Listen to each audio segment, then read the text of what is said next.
സംസ്ഥാനത്ത് 23,576 തദ്ദേശ വാർഡുകൾ ഏറ്റുമുട്ടുന്നത് ആരൊക്കെയാണെന്ന് അന്തിമ ചിത്രം ഇന്ന് തെളിയും. ഉച്ചതിരിഞ്ഞ് 3 മണി വരെയാണ് നാമനിർദ്ദേശ പത്രിക പിൻവലിക്കാനുള്ള സമയം. ഭീഷണിയായ വിമതരെയും അപരരെയും പിന്തിരിപ്പിക്കാനുള്ള നെട്ടോട്ടത്തിലാണ് മുന്നണി സ്ഥാനാർത്ഥികളും നേതാക്കളും. വിവിധ ജില്ലകളിൽ നിന്നും തദ്ദേശ തെരഞ്ഞെടുപ്പിന്റെ വിശേഷങ്ങളുമായി നമ്മുടെ പ്രതിനിധികൾ ചേരുന്നു. ആദ്യം പൊതുചിത്രവുമായി ആർ ശ്രീജിത്ത്, വിപിൻ സി വിജയൻ, നിഖിൽ പ്രമേഷ് എന്നിവരാണ് ഏറ്റവും പുതിയ വിവരങ്ങളുമായി ചേരുന്നത്. ശ്രീജിത്ത്, നാമനിർദ്ദേശ പത്രികാ സമർപ്പണത്തിന്റെ അവസാന ദിവസമാകുമ്പോഴും ഒരുപാട് വിമതന്മാർ എല്ലായിടത്തും ഉണ്ട്. അപ്പോൾ ഇന്ന് 3 മണി വരെ ബാക്കി സ്ഥാനാർത്ഥികൾക്ക് ആ വിമത സാന്നിധ്യം ഏറെ പ്രധാനമാണ്. അവരെ ഏത് വഴികളിൽ കൂടെയൊക്കെ പിൻവലിപ്പിക്കാനാണ് ഇപ്പോൾ നടക്കുന്ന തീവ്രമായ നെട്ടോട്ടങ്ങൾ? ശ്രീജിത്ത്.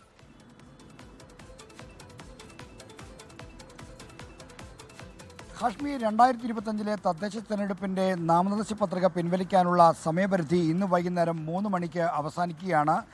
പത്രിക പിൻവലിക്കാനുള്ള സമയപരിധി അവസാനിക്കുമ്പോൾ ഏവരും ഉറ്റുനോക്കുന്നത് ഓരോ വാർഡുകളിലെയും ഔദ്യോഗിക സ്ഥാനാർത്ഥികൾക്കെതിരെ, പാർട്ടികളുടെ ഔദ്യോഗിക സ്ഥാനാർത്ഥികൾക്കെതിരെ വിമതരായി ആരൊക്കെ മത്സരിക്കുന്നു എന്നത് സംബന്ധിച്ചാണ്. ആരൊക്കെ മത്സരത്തിൽ ഉറച്ചു നിൽക്കുന്നു എന്നതിനെ സംബന്ധിച്ചാണ്. വിമത ഭീഷണി എല്ലാ രാഷ്ട്രീയ മുന്നണികൾക്കുമുണ്ട്. CPIM-നും LDF-നും കോൺഗ്രസിനും UDF-നും ഒപ്പം തന്നെ NDA-ക്കും BJP-ക്കും എല്ലാം വിമത ഭീഷണിയുണ്ട്. തിരുവനന്തപുരം നഗരസഭയിൽ മാത്രം CPIM-ന് 4 വിമത സ്ഥാനാർത്ഥികളാണ് ഉള്ളത്. നെട്ടയം, അതോടൊപ്പം തന്നെ ഉള്ളൂർ, ചെമ്പഴന്തി അടക്കമുള്ള വാർഡുകളിലാണ് ഇത്തരത്തിൽ വാഴോട്ടുകോണം വാർഡുകളാണ് ഇന്ന് ഈ വിമതരുള്ളത്. ഇതോടൊപ്പം തന്നെ മറ്റ് പഞ്ചായത്തുകളിലും മറ്റും ഇത്തരത്തിൽ വിമത ഭീഷണി UDF-നുണ്ട്, CPIM-നുണ്ട്. കോൺഗ്രസിനും നഗരസഭയിൽ 3 വിമത ഭീഷണിയുണ്ട്. BJP-ക്കും പലയിടത്തും വിമത ഭീഷണിയുണ്ട്. അത്തരത്തിൽ വിമതരെ ഒഴിവാക്കാനുള്ള ഭഗീരഥ പ്രയത്നമാണ് ഈ മണിക്കൂറുകൾ നടന്നുകൊണ്ടിരിക്കുന്നത്. പാർട്ടിയിൽ നിന്ന് പുറത്താക്കും അടക്കമുള്ള ശക്തമായ ഭീഷണിയും അനുനയത്തിൻ്റെ ഭാഷയിലുള്ള സംസാരവുമൊക്കെ ഉപയോഗിച്ചുകൊണ്ടാണ് ആളുകളെ പിന്തിരിപ്പിക്കാൻ ശ്രമിക്കുന്നത്. സ്ഥാനാർത്ഥിത്വം പിൻവലിക്കാത്തവരെ പാർട്ടിയിൽ നിന്ന് പുറത്താക്കുമെന്ന് കോൺഗ്രസ് ഇതിനകം പ്രഖ്യാപിച്ചു കഴിഞ്ഞു. CPIM-ഉം പാർട്ടി സ്ഥാനാർത്ഥികൾക്കും മുന്നണി സ്ഥാനാർത്ഥികൾക്കുമെതിരെ മത്സരിക്കുന്നവരെ കർശന നടപടിയെടുക്കുമെന്ന് പ്രഖ്യാപിച്ചിട്ടുണ്ട്. ഇത്തരത്തിലുള്ള സമ്മർദ്ദങ്ങൾ വഴി സ്ഥാനാർത്ഥികളെ പിന്തിരിപ്പിക്കാനുള്ള ശ്രമമാണ് നടക്കുന്നത്. എന്തായാലും 3 മണിയോടുകൂടി വാർഡുകളിലെ മത്സരചിത്രം പൂർണ്ണമായും തെളിയും. ഇതോടെ പിന്നീട് തദ്ദേശ തെരഞ്ഞെടുപ്പിൻ്റെ ആവേശം നിറഞ്ഞ പ്രചാരണത്തിലേക്ക് കേരളം കടക്കുകയായി. ഓക്കെ, വിപിൻ സി വിജയൻ ചേരുന്നത് കൊച്ചിയിൽ നിന്നാണ്. വിപിൻ, കോർപ്പറേഷനിൽ മാത്രം കോൺഗ്രസിന് തലവേദന 7ഓളം വിമതന്മാരുണ്ട്. അതും ഇഞ്ചോടിഞ്ച് മത്സരം നടക്കുന്ന സീറ്റുകളാണ്. വിമതന്മാരുടെ സാന്നിധ്യം ജയസാധ്യതയെ ബാധിക്കുന്ന രീതിയിലൊക്കെ കോർപ്പറേഷനിലെത്തുന്നു. കൊച്ചി മാത്രമല്ല, മധ്യകേരളത്തിൻ്റെ വിവിധ ഭാഗങ്ങൾ നോക്കിയാൽ CPM CPI പോരുണ്ട്, കോൺഗ്രസ് ലീഗ് പോരുണ്ട്. ഇപ്പോഴും ആ പോരിനൊരു ശമനവുമില്ല. അപ്പോൾ ഇന്ന് 3 മണി എന്ന് പറയുന്നത് ഒരു നിർണായകമായ സമയമാണ് മുന്നണികൾക്ക്. വിപിൻ.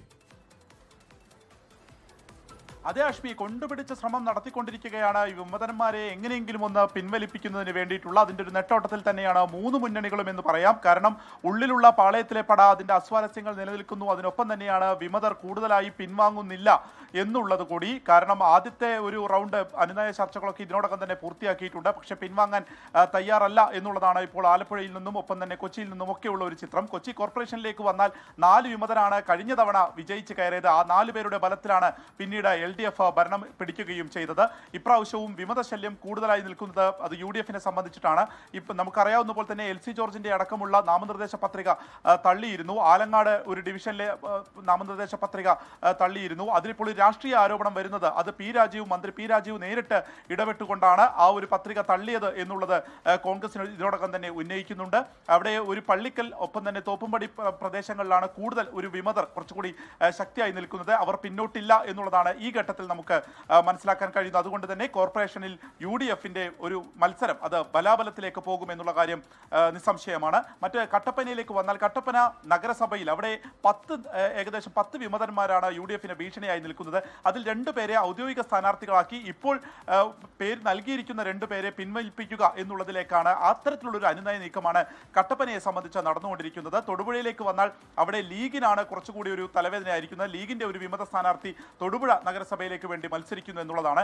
UDF-നാണ് ഇടുക്കിയിൽ ഇത്തരത്തിലൊരു പ്രതിസന്ധി എന്നുണ്ടെങ്കിൽ അത് ആലപ്പുഴയിലേക്ക് വരുമ്പോഴേക്കും LDF-നാണ്. LDF-ൽ രാമങ്കരി പഞ്ചായത്തിൽ 8 സ്ഥാനാർത്ഥികളെയാണ് CPI മാത്രം നിർത്തിയിരിക്കുന്നത്. ഇവരെ പിൻവലിക്കില്ല എന്നുള്ളതാണ് CPI CPM തർക്കത്തെ തുടർന്നുള്ള ഒരു നിലപാടെടുത്തിരിക്കുന്നത്. അതുകൊണ്ട് തന്നെ അവർ പിന്നോട്ടുണ്ടാവില്ല എന്നുള്ളതും ഏറെക്കുറെ ഉറപ്പിക്കേണ്ടി വരും. മാരാരിക്കുളത്തും CPM വിമതനെ ഇതുവരെയും അനുനയിപ്പിക്കാൻ കഴിഞ്ഞിട്ടില്ല. എന്നാൽ അവിടെ UDF-ലെ പ്രതിസന്ധികൾ ഏറെക്കുറെ അവസാനിച്ചു എന്ന് പറയാം. കാരണം അമ്പലപ്പുഴയിലേക്ക് വന്നാൽ അവിടെ ലീഗിന്റെ സ്ഥാനാർത്ഥി ഇന്ന് പിൻവലിക്കും എന്നുള്ളതാണ് ഈ ഘട്ടത്തിൽ നമുക്ക് മനസ്സിലാക്കാൻ കഴിയുന്നത്. വിമതശല്യം കുറവുള്ള തൃശ്ശൂരിലും ഒപ്പം തന്നെ കോട്ടയത്തും അതുപോലെ തന്നെ നിലനിൽക്കുകയാണ്. ഒരാൾ പോലും ഇതുവരെ പിന്നോട്ട് പോയിട്ടില്ല. പക്ഷേ തൃശ്ശൂരിൽ കേരള കോൺഗ്രസിന്റെ 3 സ്ഥാനാർത്ഥികൾ ഇപ്പോൾ കോർപ്പറേഷനിലേക്ക് നാമനിർദ്ദേശ പത്രിക നൽകിയിട്ടുണ്ട്.